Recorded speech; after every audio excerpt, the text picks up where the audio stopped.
چاہے وہ وقتی طور پر ہی کیوں نہ ہو، جیسے کسی کی تعریف سے اچھا محسوس کرنا یا غصے سے اپنی بات منوا لینا۔ ہاں، تو یہ تجربہ ہمارے ذہن، مرضی اور جذبات کو ایک طرح سے پروگرام کر دیتا ہے۔ اچھا، جیسے کمپیوٹر میں ہوتا ہے؟ جی ہاں، بالکل۔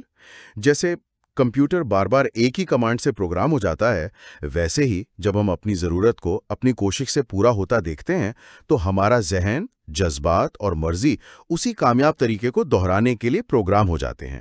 یہ ہماری پرانی فطرت یا گناہ آلودہ فطرت کا حصہ بن جاتا ہے۔ تو یہ ایک طرح کا خودکار رد عمل بن جاتا ہے، ایک سائیکل کی طرح؟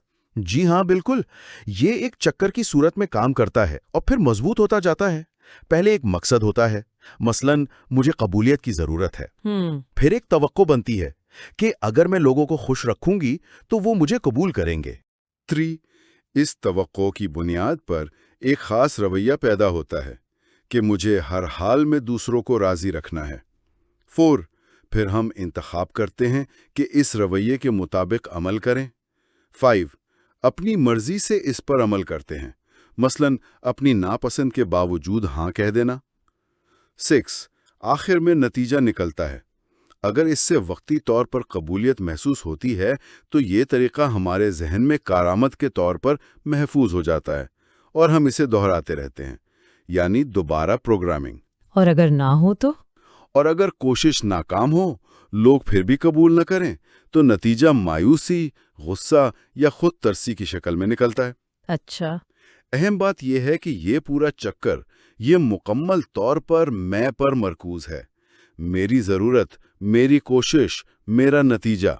اس میں خدا کہیں نہیں ہے، اس لیے خدا کو جلال نہیں دے سکتا، چاہے عمل بظاہر کتنا ہی اچھا کیوں نہ ہو۔ اس کا مطلب تو یہ ہوا کہ یہ خواہش ہمیں اپنی زندگی اور حالات پر قابو پانے پر مجبور کرتی ہے۔ لوگ اپنی زندگی، دوسروں اور حالات پر اتنا کنٹرول کیوں رکھنا چاہتے ہیں؟ بالکل۔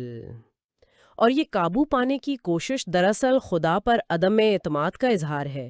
یرمیہ 17:5 آیت میں خداوند کا کلام کہتا ہے، ملعون ہے وہ آدمی جو انسان پر توکل کرتا ہے اور بشر کو اپنا بازو جانتا ہے اور جس کا دل خداوند سے برگشتہ ہو جاتا ہے۔ جی، جسم کی خواہش ہمیں اکساتی ہے کہ ہم اپنی زندگی، اپنے آس پاس کے لوگوں اور اپنے ماحول کو کنٹرول کریں تاکہ ہم اپنی مرضی کے نتائج حاصل کر سکیں اور اپنی ضرورتیں پوری کر سکیں۔ اس کنٹرول کے پیچھے کئی مقاصد چھپے ہوتے ہیں۔ مثلاً 1. ہم کامل اور بے عیب نظر آنا چاہتے ہیں تاکہ اپنے بارے میں اچھا محسوس کر سکیں۔ 2. ہم اپنی ناکامیوں اور کمزوریوں کو دوسروں سے اور حتیٰ کہ خدا سے بھی چھپانا چاہتے ہیں تاکہ لوگ ہمارے بارے میں اچھا سوچیں اور ہمیں رد نہ کریں۔ صحیح۔ 3. ہم شرمندگی اور نامنظوری کے درد سے بچنا چاہتے ہیں اور قابل قدر محسوس کرنا چاہتے ہیں۔ اور 4. اور ہم اپنے اندر کے جرم اور شرمندگی کے جو تکلیف دہ احساسات ہیں ان کو دبانے یا نظر انداز کرنے کی کوشش کرتے ہیں۔ یہ قابو پانے کی کوشش عملی زندگی میں کن رویوں کی شکل اختیار کرتی ہے؟ کیا اس کی کچھ عام مثالیں ہیں؟ جی، یہ کنٹرول کرنے والے رویے بہت عام ہیں اور یہ 2 بنیادی انداز میں ظاہر ہوتے ہیں۔ ایک فعال، ایکٹیو یعنی جارحانہ یا براہ راست انداز، اور دوسرا غیر فعال یعنی بالواسطہ یا خاموش انداز۔ اچھا، فعال اور غیر فعال۔ جی، فعال کنٹرول کی کچھ مثالیں یہ ہیں: غصہ دکھانا، چیخنا، چلانا، دوسروں پر تنقید کرنا یا ان میں نقص نکالنا، ہر بات پر فیصلہ سنانا، اپنی بات منوانے کے لیے بحث کرنا یا زبردستی سمجھانے کی کوشش کرنا، شکایتیں کرنا، اپنے غلط کاموں کے لیے بہانے بنانا، دوسروں کو دھمکانا یا ڈرانا، طنز کرنا۔ یہ سب طریقے ہیں جن سے لوگ دوسروں کو اپنی مرضی کے مطابق چلانے کی کوشش کرتے ہیں۔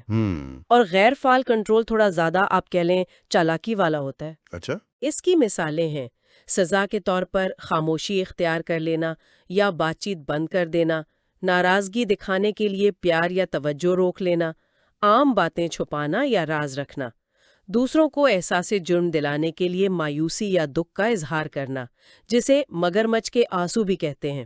جی جی، اپنے مقصد کے لیے دوسروں کی ہمدردی حاصل کرنا یا ان کو استعمال کرنا، چاپلوسی کرنا، یہ طریقے بھی دوسروں کو کنٹرول کرنے کے لیے ہی استعمال ہوتے ہیں، بس انداز مختلف ہوتا ہے۔ یہ تو واقعی ایسے رویے ہیں جو ہمیں روزمرہ تعلقات میں، کام کی جگہ پر، خاندان میں، اور افسوس کے ساتھ بعض اوقات اپنے اندر بھی نظر آتے ہیں۔ کیا یہ رویے اور یہ جسم کی خواہش نسل در نسل بھی منتقل ہوتی ہے؟ کیا یہ ہمیں وراثت میں ملتی ہے؟ جی ہاں، بائبل اس بات کی تصدیق کرتی ہے۔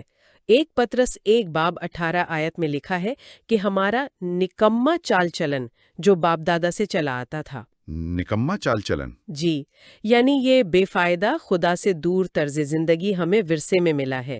یہ صرف انفرادی مسئلہ نہیں بلکہ نسل در نسل منتقل ہونے والا رجحان ہے۔ اچھا۔ ہمیں اس کی مثالیں بائبل میں خاندانوں کی تاریخ میں نظر آتی ہیں، جیسے ابراہم نے خوف کی وجہ سے اپنی حفاظت کے لیے جھوٹ بولا کہ سارا اس کی بہن ہے۔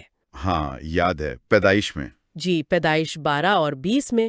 پھر بالکل ویسی ہی صورتحال میں اس کے بیٹے اسحاق نے بھی وہی جھوٹ بولا، پیدائش 26 میں۔ اور پھر اسحاق کے بیٹے یعقوب نے ذاتی فائدے کے لیے اپنے باپ اور بھائی کو دھوکہ دیا، پیدائش 27 میں۔ اوہو، ہاں۔ یہ ظاہر کرتا ہے کہ خوف، عدم تحفظ اور اپنی ضرورتوں کو غلط طریقوں سے پورا کرنے کے یہ رجحانات نسل در نسل چل سکتے ہیں۔ کتاب میں جسم کی خواہش کی کچھ اور اقسام کا بھی ذکر ہے، جیسے فانی اور غیر فانی خواہش، لیکن ایک خاص قسم جس پر توجہ دینا ضروری ہے وہ ہے مذہبی خواہش۔ مذہبی خواہش؟ یہ سننے میں تو کچھ عجیب لگتا ہے۔ مذہب تو اچھی چیز ہے، پھر یہ جسم کی خواہش کیسے ہو سکتی ہے؟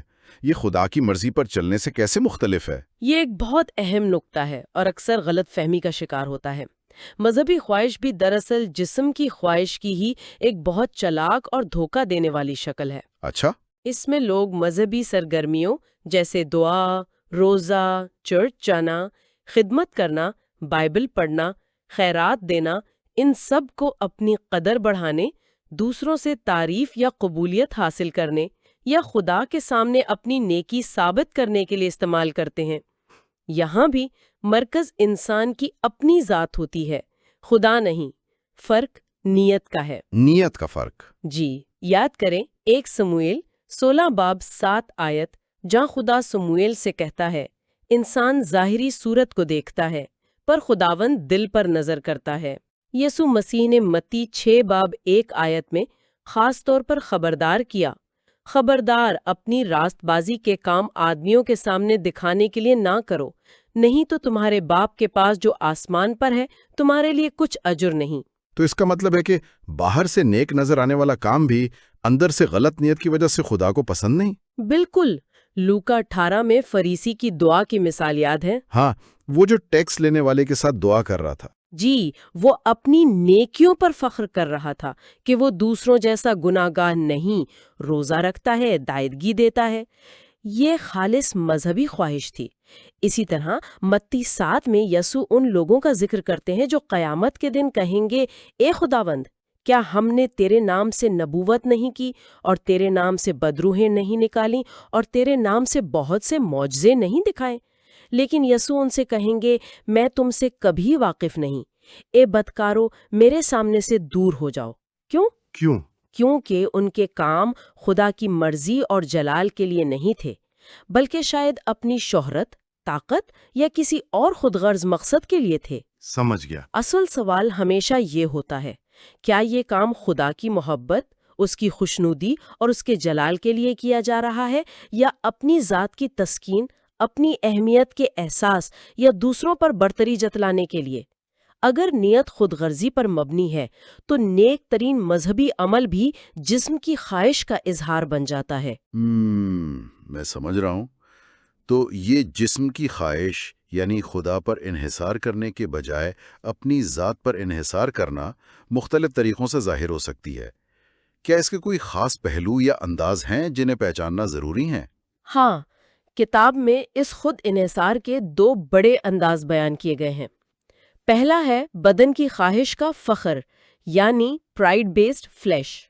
فخر پر مبنی؟ جی، یہ خود انحصار کی وہ قسم ہے جہاں انسان اپنی صلاحیتوں، کامیابیوں، علم، عہدے، خاندانی پس منظر یا اپنی اخلاقی یا مذہبی نیکی پر بھروسہ کرتا ہے اور فخر محسوس کرتا ہے۔ وہ اپنی قدر ان چیزوں میں پاتا ہے۔ اس کی ایک زبردست مثال پولس رسول خود اپنی زندگی سے دیتے ہیں۔ فلپیوں 3 باب میں وہ اپنی پچھلی زندگی کے ان تمام اعزازات کی فہرست دیتے ہیں جن پر وہ فخر کر سکتے تھے۔ ہاں، وہ لمبی فہرست۔ جی، کہ وہ پیدائشی اسرائیلی، بنی امین کے قبیلے سے، فاریسی، شریعت پر چلنے میں بے عیب وغیرہ، لیکن پھر وہ کہتے ہیں کہ مسیح کو جاننے کے بعد انہوں نے ان سب باتوں کو نقصان اور کوڑا سمجھ لیا ہے۔ صحیح۔ یہ سب ان کے لیے بدن کی خواہش کا فخر تھا۔